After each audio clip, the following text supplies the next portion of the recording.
Sultan Bathery MLA IC ബാലകൃഷ്ണൻ്റെ നിയോജകമണ്ഡലം പര്യടനം ഇന്ന് പെരിക്കല്ലൂരിൽ വെച്ച് തുടക്കം കുറിച്ചു. യോഗത്തിൽ Meenangadi block Congress committee president Varghese Muriyankavil അധ്യക്ഷനായിരുന്നു. ജില്ലാ, ബ്ലോക്ക്, പഞ്ചായത്ത് ജനപ്രതിനിധികൾ, രാഷ്ട്രീയ പ്രമുഖർ തുടങ്ങിയവർ വേദിയിൽ സന്നിഹിതരായിരുന്നു. പെരിക്കല്ലൂരിൽ നിന്ന് നിർത്തലാക്കിയ KSRTC ബസ്സുകൾ പുനഃസ്ഥാപിക്കുന്നതിന് വേണ്ടുന്ന നടപടികൾ ഉടൻ സ്വീകരിക്കുമെന്നും ബൈരക്കം പാലം യാഥാർത്ഥ്യമാക്കുന്നതിന് വേണ്ടി ശ്രമിക്കുമെന്നും ബത്തേരി പുൽപ്പള്ളി റോഡ് നിർമ്മാണം പുനഃസ്ഥാപിക്കുന്ന നടപടി സ്വീകരിക്കുമെന്നും പെരിക്കല്ലൂർ തീരദേശ റോഡ് പാതിരി ഭാഗത്തുകൂടി ബോർഡർ റോഡാക്കി മാറ്റുമെന്നും IC ബാലകൃഷ്ണൻ MLA ജനങ്ങൾക്ക് ഉറപ്പ് നൽകി. ബൈരകുപ്പ പാലം യാഥാർത്ഥ്യത്തിലേക്ക് എത്തിക്കുന്നതിന് വേണ്ടി ടീം BDS സർക്കാർ വളരെ ഗൗരവത്തിൽ ആലോചിച്ചിരിക്കുകയാണ്. പ്രിയപ്പെട്ട പ്രിയങ്ക ഗാന്ധിയുടെ നേതൃത്വത്തിൽ നടന്ന പരിശോധനയും അത് രണ്ട് ഗവൺമെൻറ്റും ഒരു യോജിച്ച തീരുമാനത്തിലേക്ക് എത്തുന്നതിന് വേണ്ടിയുള്ള സാഹചര്യം ഒരുക്കി കഴിഞ്ഞു. രണ്ടാമത്തെ കാര്യം, ഇവിടെ കർഷകർ നേരിടുന്ന വരൾച്ച, ഈ പ്രതിസന്ധി പ്രതിരോധിക്കുന്നതിന് വേണ്ടി കബനി തീരത്ത് കൂടുതൽ ലിഫ്റ്റ് ഇറിഗേഷൻ പദ്ധതികൾ സ്ഥാപിക്കുന്നതിന് വേണ്ടിയുള്ള സാഹചര്യങ്ങൾ ഒരുക്കാനായുള്ള സംവിധാനങ്ങൾ ആലോചിച്ചുകൊണ്ടിരിക്കുക. ഹോസ്പിറ്റൽ നമുക്ക് പുൽപ്പള്ളി ഹോസ്പിറ്റൽ താലൂക്ക് ആസ്പത്രിയായി ഉയർത്തണം എന്നുള്ള ആശയം ഞങ്ങളുടെ മുന്നിലുണ്ട്. അത് മെഡിക്കൽ കോളേജിൻ്റെ നിലപാടുകളെ അനുസരിച്ച് മാത്രമാണ് നമുക്ക് ആ കാര്യത്തെക്കുറിച്ച് ആലോചിക്കാൻ കഴിയുള്ളൂ. ആ കാര്യം മന്ത്രിയുടെ ശ്രദ്ധപ്പെടുത്തിയിട്ടുണ്ട്. പിന്നെ കോട്ടക്കുന്ന്, പുൽപ്പള്ളി, മുള്ളംകൊല്ലി, പെരിക്കല്ലൂര്, കടവ റോഡ് അതിപ്പോൾ താൽക്കാലികമായി ടാർ ചെയ്തതാണ്. അതൊരു മേജർ പദ്ധതിയുണ്ട് KSDPയുടെ. ആ പദ്ധതിയുമായി ബന്ധപ്പെട്ടുള്ള സാഹചര്യങ്ങൾ ഒരുക്കുന്നതിന് വേണ്ടി, പദ്ധതി ആവിഷ്കരിക്കുന്നതിന് വേണ്ടി നടപടികൾ സ്വീകരിച്ചുകൊണ്ടിരിക്കുക. പിന്നെ നിർത്തിവെച്ച ലോങ് സർവീസ് ബസ് പുൽപ്പള്ളിയിലെ പ്രാദേശിക മീഡിയ അത് പലവട്ടം പ്രക്ഷേപണം ചെയ്തതാണ്. അതുകൊണ്ട് തന്നെ ആ കാര്യത്തിൽ വളരെ ഗൗരവമായിട്ട് ഇവിടുത്തെ നിയമസഭാ സാമാജിക നിലയ്ക്ക് ട്രാൻസ്പോർട്ട് മന്ത്രിയുടെ ശ്രദ്ധയിൽ അക്കാര്യങ്ങൾ പെടുത്തിയിട്ടുണ്ട്. ഒരു വർഷം അദ്ദേഹം ഈ പ്രദേശം സന്ദർശിക്കും. ഞാൻ അദ്ദേഹത്തെ കൊണ്ടുവരും. ആ ബസ് പുനഃസ്ഥാപിപ്പിക്കും.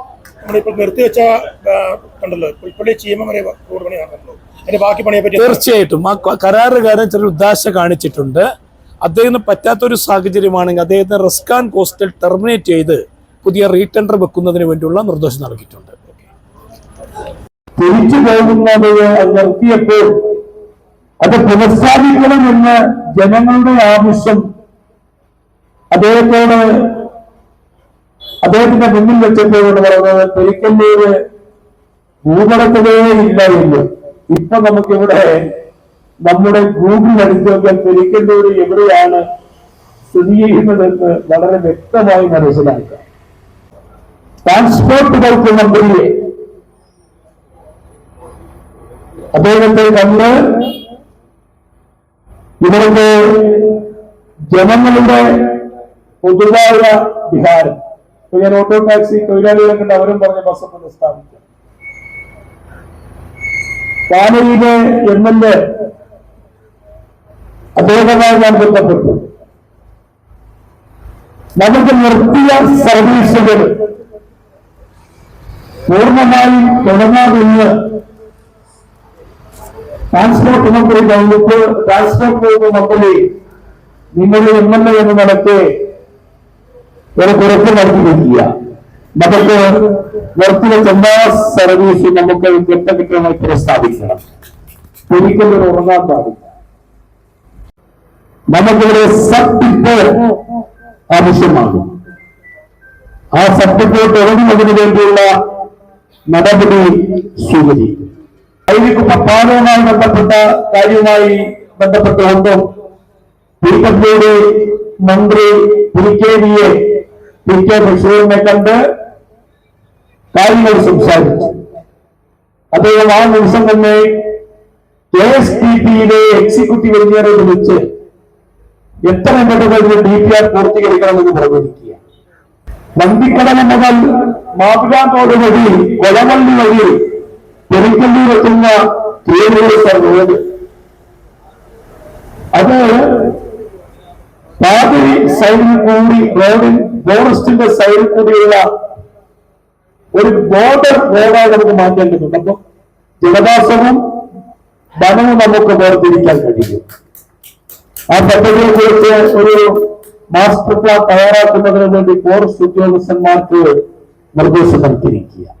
ഒരു മേജറായ ലിഫ്റ്റ് ഇറിഗേഷൻ പദ്ധതികൾ കബനിയുടെ തീരത്ത് ഏതാണ്ട് ചെങ്കാരി മുതൽ കുളവള്ളി വരെ നമ്മൾ സ്ഥാപിച്ചാൽ നമുക്ക് സ്വന്തമായി കുഴിച്ചതും അല്ലാത്തതുമായ കുളങ്ങൾ, കിണറുകൾ, അതോടൊപ്പം തോടുകൾ എല്ലാം റീചാർജ് ചെയ്ത് ചെറുകിട തടയണകൾ കെട്ടി കർഷകർക്ക് ആവശ്യമായ വെള്ളം എത്തിക്കാൻ കഴിയും. ഈ വിഷയം അവരിൽ നിന്ന് ലഭിച്ചപ്പോൾ തന്നെ കേരളത്തിന്റെ ജലവിഭവ വകുപ്പ് മന്ത്രിയുമായി ബന്ധപ്പെട്ട് അദ്ദേഹവുമായി ചർച്ച നടത്തി മുള്ളംകൊല്ലിയുടെ ഒരു മാസ്റ്റർ പ്ലാൻ അദ്ദേഹത്തിന് സമർപ്പിക്കുന്നതിന് വേണ്ടിയുള്ള ആദ്യത്തെ രേഖ കൈമാറിക്കഴിഞ്ഞു. സുൽത്താൻ ബത്തേരിയിലെ അമ്മായിക്കാന് 10 ഏക്കർ ഭൂമി വെറുതെ കിടക്കുക. ഈ ഭൂമി ഡെവലപ്പ് ചെയ്താൽ വയനാട് ജില്ലയിലെ മുഴുവനും കർഷകരുടെ ഉൽപ്പന്നങ്ങൾ ഗവൺമെന്റ് സംഭരിച്ച് ആ സംഭരിക്കുന്നതോടൊപ്പം തന്നെ പ്രോസസ്സിംഗ് നടത്തി വിവിധ സംസ്ഥാനങ്ങളിലേക്കും മറ്റു മേഖലകളിൽ കയറ്റുമതി ചെയ്യാൻ കഴിയും.